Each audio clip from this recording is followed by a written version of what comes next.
Kisah pemuda kaya, anak bos besar, pemilik 73 perusahaan, yang menjadi cleaning service. Dalam versi novel, bagian 22, Kenshin, yang ditanya mamanya Kaori tentang pekerjaannya, Kenshin pun menjawabnya, seperti apa adanya. Dirinya bilang, kalau pekerjaannya saat ini, cleaning service. Ketika mendengar itu, mamanya Kaori itu pun nampak biasa saja. Begitu pula Pak Henry dan temannya, yang melihat Kenshin sebentar, kemudian melanjutkan lagi, untuk saling bicara. Sedang mamanya Kaori tak bertanya lagi ke Kenshin. Kenshin pun terdiam. Di tengah itu handphonenya berbunyi. Kenshin melihatnya, pesan SMS yang masuk, lalu dibaca olehnya. Ternyata, Kaori yang mengirimnya, dari ruang yang sama, hanya berjarak beberapa meter. Kaori yang berhadapan dengan si Alex. Nampaknya dari tadi, ia belum bicara dengan si Alex itu, malah lebih memainkan handphonenya. Dan kini mengirim pesan. Kaori menulis kalimat tanya, lalu dikirim ke Kenshin. Oh ya, mamaku tanya apa ya tadi? Aku lihat dari sini, kamu kok bicara? Kenshin yang tak menyangka, Kaori yang bertanya, lewat pesan SMS. Ia pun membalasnya, oh itu mbak mamanya tadi. Tanya pekerjaan. Ya, aku menjawab cleaning service. Kaori membacanya. Ia pun bertanya lagi, apa cuman itu aja ya mas? Gak ada tanya yang lain. Kenshin membaca lagi, namun kali ini, ia agak berani. Kenshin malah mengerjain. Ia pun menjawab, oh ada mbak, mama tadi juga bertanya, apa saya bersedia bantu bersih-bersih rumah, kalau mbak Kaori nanti jadi nikah sama mas itu. Maksudnya si Alex. Kaori terkejut membaca pesan itu. Lalu ia mengetik tulisan, what's beneran itukah mas? Apa benar mama bilang gitu? Emangnya siapa yang mau nikah sama dia? Bertemu aja hari ini, aku juga menganggapnya tamu biasa. Masa si mama bilang gitu? Kenshin yang membacanya, lantas ia menjawabnya. Kenshin menulis, oh enggak, maaf mbak, mama enggak bilang gitu. Aku cuman ngerjain mbaknya. Kaori pun melihatnya, lalu ia mengirim gambar animasi yang marah, disertai tulisan, nakal ya mas ini, udah bikin hati kaget aja. Entar aku bilangin mama lo. Kaori yang memegang handphone, sambil tersenyum-senyum sendiri, dilihat oleh Alex di depannya. Begitu pula mamanya, yang melihatnya juga. Dari tadi Kaori hanya memainkan teleponnya, mamanya itu pun tak curiga.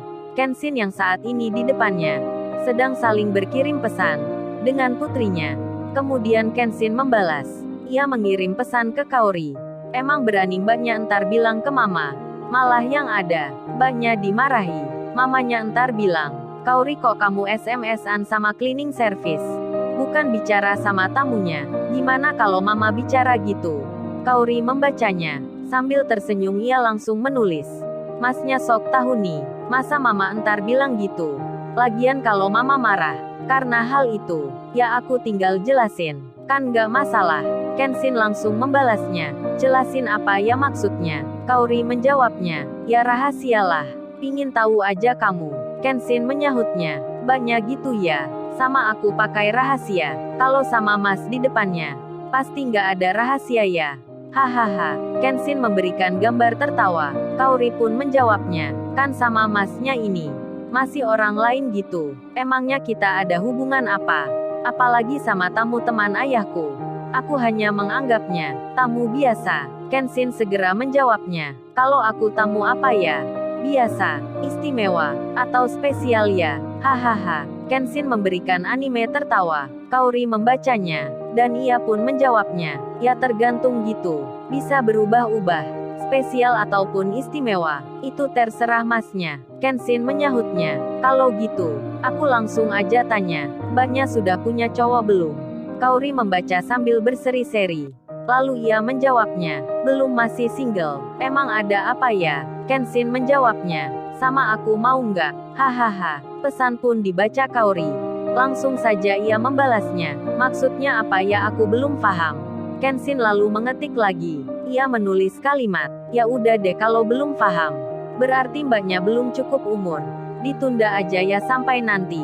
Hahaha. Dua gambar tertawa, ikut serta dikirimkan. Kaori pun membacanya. Kemudian ia menjawabnya, jahat banget nih kamu. Menganggap aku belum cukup umur, kamu aja yang gak berani bicara secara langsung.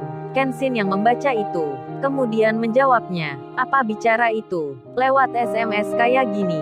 Bisa nggak ya? Pesan pun dibaca Kaori. Dengan cepat ia menjawabnya, ya bisalah. Emang siapa yang melarang? Setelah membaca itu, Kenshin lalu mengetik tulisan. Maksudnya itu Mbak Kaori mau nggak? Kalau jadi cewekku, aku kan juga single. Hahaha. Ketika Kaori membaca itu, dirinya senang tak terkira. Ditembak laki-laki di rumahnya sendiri. Apalagi beberapa hari ini, ia sudah merasa ada hati. Kaori pun segera menjawabnya. Dirinya mengetik tulisan. Kalau gitu, siapa takut ya? Kalau jadi ceweknya situ. Kalimat tersebut diberi gambar tersenyum, disertai pula dengan ikon yang bertanda lovely. Kenshin membacanya, tersenyum langsung jadinya, hingga mamanya Kaori yang ada di depannya melihat memperhatikan. Beliau pun bertanya, dalam benaknya berkata, kok pemuda ini senyum-senyum sendiri, ada apa emangnya? Kemudian, mamanya Kaori itu mengalihkan pandangan ke putrinya, dilihat dari tempat duduknya. Kaori juga sama, melihat handphonenya, sambil tersenyum-senyum pula, dan di waktu itu, tak dibayangkan, tak direncana sebelumnya, Kenshin yang tiba-tiba datang. Malah tak disangka, dirinya bisa jadian sama Kaori, dengan singkat sekali. Setelah itu, Pak Henry pun bicara, Ma ayo Ma keluarkan makanannya. Ini teman ayah, masa dibiarkan saja? Mamanya Kaori pun menyahutnya, iya Pak baik Pak akan Mama ambilkan. Lalu beliau pun memanggil putrinya, Kaori ayo bantu Mama. Kaori pun mengiyakan. Ia lalu berjalan, menghampiri mamanya, kemudian menuju ke dapur. Di sela itu mamanya pun bertanya, hei Kaori, kamu tadi itu kenapa? Di depan Alex kok nggak mengajaknya bicara? Malah pegang handphone, lalu senyum-senyum sendiri. Emangnya kamu bicara sama siapa? Kaori pun menjawabnya, sambil mukanya ceria. Lalu ia berkata, ya adalah Ma, namanya juga anak muda. Mamanya pun menyahut, emang Mama ini nggak pernah muda apa? Kok wajah kamu dari tadi nampak beda gitu? Kaori yang ditanya. Ia pun bilang, oh ya Ma tunggu bentar. Kaori tak ke kamar mandi dulu. Kemudian handphonenya ia taruh di dapur. Kaori pun berjalan menuju ruang belakang. Di saat yang demikian, mamanya itu melihat handphone putrinya yang nampak menyala, seperti ada tanda pesan yang masuk. Karena penasaran, beliau pun mengambilnya. Dilihat siapa yang menghubungi. Mamanya pun membaca nama Kenshin yang tertera. Langsung saja beliau teringat, kan ini nama dari pemuda di depan yang kerja cleaning service itu. Kok Kaori bisa saling kirim pesan sama laki-laki itu? Mamanya pun jadi ingin tahu.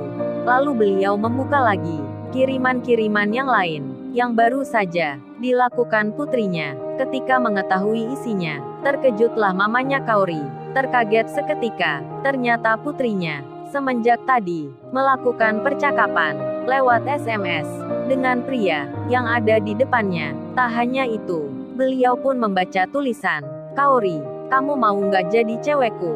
Lalu dibaca-baca lagi sampai turun ke bawah, dan ternyata putrinya menjawab, ya nggak apalah, emang siapa yang takut jadi ceweknya situ? Mamanya pun terkejut. Kaori langsung menerimanya. Lalu, bagaimana kisah selanjutnya? Subscribe channel ini untuk episode berikutnya. Terima kasih.